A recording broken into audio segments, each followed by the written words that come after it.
Mbote bonjour, moyo wenu, jambo wenu, mbote na beto, balobi 4 langues nationales, ne simbito epesi mosisa bongo, il y a peuple congolais, mbote na bima ndeko bozolanda biso partout dans le monde. Tozali awa na Kolwezi wa pipa to zomi pendant na aéroport ya Kolwezi, to bongo ko assister na 12e conférence des gouverneur wapi ba gouverneur il y a 26 provinces ba ko sangana na liboke pour na ko sangisa makanisi kwa ko yeba lolengeni ba ko soutenir vision ya mokonza mboka pe ko sala bongo bosenga ya peuple congolais na ba province nyonso tu ezomi na kati ya République démocratique du Congo kasi na kati ya aéroport awa tozali bongo na ba communicateur tozali na ba chef ba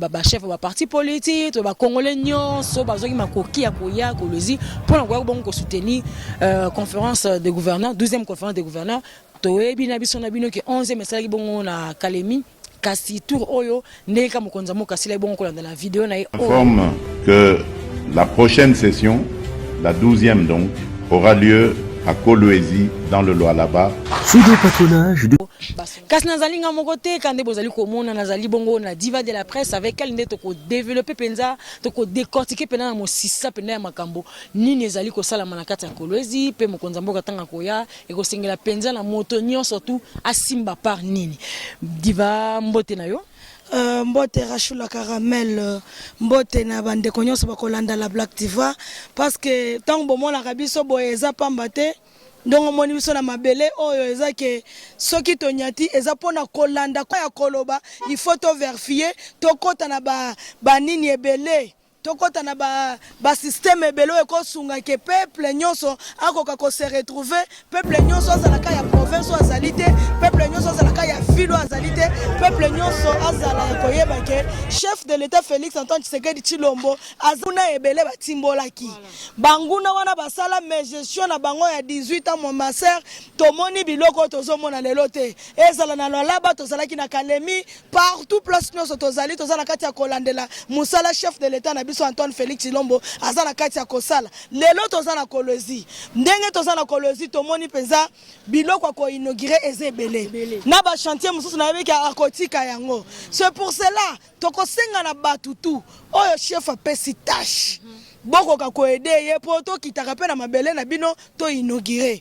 ndenge to uti Kalemi gouverneur Kalemi yamba biso kitoko lisusu to yesena komona ke chef de l'état azoya na mboka na bango azoya ko inaugurer misala weza na kati ya kosalema madame Racho. Alors likanisini opesa bato bakoloba ke lelo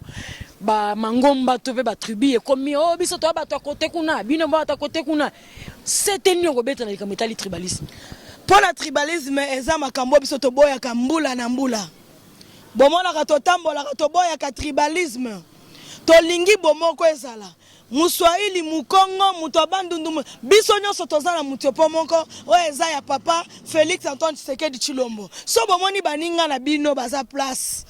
Ne faut pas que bino bakasai, bino bakabaswahili, bino bato abandundu, bino bayaka. Non, toza eloko moko, to simba na peto se soutenir biso moko, to koka kokende liboso po monguna kota te. Bangune bele bazo profiter biso po na nini. Ba monike soki na kiti na kasai. Na lobi ko monike pouvoir yoyo mutoza na kiti aza muluba metala nde bazo nyoko na bino pa baswahili bango nde bazo diriger bino et puis tant tokokoma siko lisusu ke nini tokomi na Lubumbashi o moni bazo nyoko na bino parce que mutoza na pouvoir aza muluba mes chers amis baluba tende bazo diviser baswahili tende bazo diviser c'est la Black Diva qui vous dit tribalisme comme mabiso nil pas tokotika la bongo ba province aussi ezokufa atako to sali contrat na États-Unis ndenge chef de l'état akokende na Kalemi tene diplomatie na avec madame Kaikwamba yango tozolo baboye tokoka kozala na bomoko pona gâteau oyo ya 15 ans otozana ngo tokoka ko jour nango mais to so tozaka na division so tozaka na tribalisme boye bango bien que ekosimba te tokolia te ba mindolo na ba yeli susu ba kei yango tolobi na diplomatie amuko Antombolo Félix Antoine Tshisekedi Tshilombo bana Kolwezi bana Katanga bana partout bana Mbujimayi bana Kananga botika tribalisme botika haine surtout haine botika haine et puis bino ba condition ba pesi bino place ya kosala misala bo engager kaka bande kona bino te biso tozana Kolwezi toyebi ke tokozala na posa tokomona na pena gouverneur ya Kolwezi po biso tozala na ba ville to globelaka pona ba province nyonso tokozala na posa na ye to mona ya yoka biso parce que te ezaka bato Kolwezi te eza ya baluba bato IDPS bato inafek bato MLC bato c'est que bato bidoko tout po otozoloba tolobi madame Rachou baninga bazebele bakoka kokota bokoka koloba pe to pensa nteke elelo eza moi tozela mutu na biso nde na pokwa tokomata nango bazokita tozana ne belebele. Merci beaucoup tonton Kabamba to kota na plateau na biso ya mokola lelo to sala appel na yo ouais. Voilà, il y a bien tonton Kabamba la bouche autorisée to monio na kata Kolwezi yoko tourner aux charges. Babi charge à Kolwezi nde tonton Kabamba panza teke Kolwezi yango chef de l'état za koya akolinoge babiloko ebele misala oyo kosama na Kolwezi oyo esili ezali ope silite ezali marambo nini opepe Congolais sengela yiba na mokola lelo. Oui, ndeko na ngai mopanzi sango, merci beaucoup. D'abord biso tozala na biso naître tomoni nazaki na Paris kolonga Paris mbala moko na ye Kolwezi parce que za mboka moko na yebi bien. Parce que bato bakolanda ngai bayebi bakokosa bato mosusu Kabamba bakosa ite Kabamba yebi alobi soki akoti awa bache makadame na veni kuna makadame ezate voilà toyebi so rôle na biso en tant que babengaka biso ba communicateur ya chef de l'état liso ya mokonzi biso tozaka ba communicateur ya gouverneur ba communicateur ya ministre ba communicateur ya DG tozaka ba communicateur ya chef de l'état toko tosalaka ko accompagner bango ba oyo bazali na vision ya chef de l'état yango toyaka ko soutenir bango ba komisaka biso likolo ba billet po ba sombaka biso toko mabachaka biso na basaki biso tolobelaka busolo tozali na Kolwezi toko zela vraiment ko kitata mokonzi quel que soit est-ce que ko nako beta moi bordir muke nako be merci ndengo lobina beta moi bordir. Et là, on a vraiment lancé, et pas maman gouverneur, Fifi Masuka. Ndeko la diva, a ucholo bango vraiment ya solo. Gouverneur, tango tata mokonzi azali chef de l'état, azali muluba 100%. Les lois ont travaillé, na ba katange. Azo travaillé, na ba nani, azo travaillé les lois vraiment na bangala, azo travaillé na bikolo nyonso sangi saza, aza vraiment na tribalisme te. Et là, fona lo bango. Pour mon nangeza la bien fona lo bango toko tala vraiment mama gouverneur abongisa parce que lelo batu bazota la lobi tonto Kabamba yo zalaka tongo zo lobelo mama gouverneur et mama boye na boye nini okoma silence habité au changer de camp est-ce que zali pour la chop chop ekiti topé ba sengi yo côté mususu chop chop elekio ba pesa kayo topé ndeni topé za on mauvaise foi na changer kate Nathalie kaka na bendani na ndenge babiso vraiment vérité na minito ndenge zabo yata ndenge na koloba makambo ya mama gouverneur na koloba susu makambo na yete awa en tant que tozolobela en tant que mokonzi mboka zoya na soutenaka ye soutenir ngolobi na mi bendana na ngai parce que natala ba réalité eza ebele nga na viva na ndenge nyonso bino boyaka eza mutu aleki nga koyeba Kolwezi te parce que eza mboka o na vanda vraiment ba 2 ans ba 4 ans na vana ba vérité ebele koloba iloko tokotisa nous kimia na kolinga vraiment na gouvernement provincial et kotisa kimia parce que tata mokonzi azoya toluka makelele te parce que presse soit disant presse tozuka presse bakendaka nango randu te ezeloko ematisaka ezeloko ekitisaka totika tozala nanu na kimia tata mokonzi azoya et puis na kolinga na zongisa mama gouverneur et entourage mokonzi soki ayoki litoi moko faut rappeler deuxième litoi de loko na linga kina loba nazana ba makambo ebele ya koloba na koloba un jour wana vraiment soki tata mokonzi akiti nde jour ngana koloba merci soki to eloko nini elongo lisi yo otika ko soutenir mama gouverneur po ba bien yo charge ya Kolwezi ba bezali kamba mchop chop oko ndeko koloba te makambo ezebele merci beaucoup biso mama grâce to pesio maloba na plateau na biso et tengito yeba point de vue na yo par rapport ya mokonza moko ninga ko kita na Kolwezi pour la 12e conférence des gouverneurs nini oyo population Congo bako koyeba En tout cas, pour na mukolo lelo, toza awa na lolaba pour na accueillir tata mokozi ya mboka, président de la République, Félix, conférence des gouverneurs, oyo etelemeli epai ya mama gouverneur Fifi Masuka Saini. Alors, tout le monde dit que l'accueil est vraiment chaleureuse. Bato baza vraiment motivé pour arriver. Il y a Félix Antoine Tshisekedi Tshilombo. Nous avons lancé un message dans le président de la République azaka tribalisme. Il y a un autre ceux qui Félix Tshisekedi azalaki tribaliste. Tolinga ki to mona ye na kati ya province oyote. Ceux qui président Anyati na province oyo eza pona kolakisa keza na bolingo pona congolais nyonso oyo nyonso abengami congolais président za na bolingo pona congolais nyonso yango alobi ke non cette fois-ci makolo na ngai ekonyata na kati ya Kolwezi précisément na Lualaba oyo mama Fifi Masuka atelemi lokola gouverneur yango nazo pesa message na ngai epa ya mama gouverneur fasio na yo eza ebele oyo sali eza mingi oyo esili na oyo esili te to féliciter yo nanu pona wana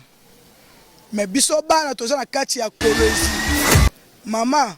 mama soki aza wana ayokelaka bana nyonso ayokaka te litoi moko ayokaka kote nyonso mibale pona koyeba ke bana ngai baza na kati ya province baza bapaya na ngai bayelinga awa soki lelo toza awa po yo ozali soki yo ozalaki te tolingaki pe toya te toye parce que toyebi ke mama na biso azaka mama moko ya bolamu mama moko motema munene mama oyo asouteniraka ba action nyonso ya président de la République yango biso pe tolobi ke cette fois-ci toza na lolaba pona ko soutenir président ko soutenir pe madame la gouverneur Fifi Masuka yango wana nazaki na mingi ya koloba te na pesi merci bongo na mwana mboka fu mototo oye pa ite kozwaye na mwa molai moke fu mototo mbote na yo bakongomani balingaka penza koyoka omi po ebiki tangolo bakolobaka avec certitude et exactitude alors mokonza mboka okita bongo na Kolwezi tento yeba opinion na yo parce que sokomaki otamboli omoni quand même ce qui est fait et ce qui n'est pas encore fait mokonza mboka ko inaugurer ba mara moi ebele moi lecture nyoko sala moke bon lecture à liboso ali ezali malam koya ya mokonzi na Lualaba po yende azali Lualabe ya liboso Kasaye ya liboso Sankurwa ya liboso donc province nyonso ezali ya congolais nyonso kasi le plus grand d'entre nous ezali oyo biso totie mokambi pe mosali na biso nyonso ba congolais surtout en ce net moment je crois que kokoma na mokonzi awa ezali malamu mingi impression ya liboso ezali que na comprendre lelo ke monoko mboka eza na tina te na comprendre lelo ke tribalisme eza na tina te na comprendre lelo ke régionalisme eza na tina te po naza ko poser des questions oyo avant Félix Tshisekedi Antoine Tshilombo comme chef de l'État président de la République chef de l'État avant madame Fifi Masuka comme gouverneur ya Lualaba bato bazali ko kamba mboko oyo comme gouverneur na tango katanga eza mobimba na kabwani te bazali ko kamba mboko tango kabwani surtout na période babengi les commissaires spéciaux bazali ko loba mnoko mboka nini soki bazali ko loba Swahili siko eloko nini sali ke Swahili ezoloba malelo ebongisi mboka mais Swahili na loba malobi ebongisaki mboka te parce que awa tango basali ba commissaires spéciaux ndeko muyeje zaki gouverneur awa maman to maneko ke na rond-point Jambo je crois tozai kaka na supermarché moko po bosomba biloko botandama na molongo oyo asili oyo akei lelo combien de supermarchés 2 Moïse Katumbi azalaki gouverneur ya Katanga ba jet na ye bandai kokita awa tozali awa okoki kolakisa ngai ndako immeuble po ya malonga ya munene oyo Joseph Kabila na Moïse Katumbi basalaki parce que balobaka Swahili na moni yango te eloko mosusu na kokamwa ezali boy mama Fifi Masuka yo moko soko uti na aéroport sikote na aéroport international to kutinga nayo plus de 200 projets oyo madame la gouverneure Fifi Masuka abandi, au moins 12 projets kozala inauguré sikoyo. Est-ce que ba minéraux oyo mbongo oyo Mama Fifi, sous l'impulsion du président et chef de l'État Félix Tshisekedi Antoine Tshilombo, abimisi ezali ebotami mikolo oyo to banda Kabila azalaki président et chef de l'État pe ba Moïse Katumbi kambaka mboko oyo ezalaka kaka awa. Omoni ke na tango Moïse Katumbi ezalaki tozokanisa mutosa makambo moko na kati ba gouvernement nyonso c'est-à-dire que moi ça tongaka mboka te azan erreur nani na basi oyo ya Congo asali na mbali wa Congo asena na kati ya province koleka mwana mwasi mama na biso mama Fifi Masuka de deux omoni te kasambwisi biso mibali oyo tozeraki katanga pe tozeraki lwalaba ekomi soni pona biso mibali mais maman alakisi de quoi elle est capable donc kimi ezali awa batonzo baozela mokonzi na motema moko pe tozali awa totelemi na lwalaba. Question avant tout ce qui ça question d'actualité ba ikomoma ba kolobabi fumutoto soka asimi micro alobaka penza na ndenge longo bani fumutoto Martin Fayulu alongwe aye ko approcher mokonzi mboka son frère moi lilobani lokozala nango esengo parce que mokonzi asala ki mettre major atimberi batata mpero ba sekunko à comprendre davantage hein ndeko na biso to bengi Félix Tshisekedi Antoine Tshilombo ke azali ko bundela mboka aye to sali camp de la patrie poto kondi matam kolomoko te Congo e kabwana le général major Kabila akosuka na Rwanda akoma te na Congo. Merci beaucoup.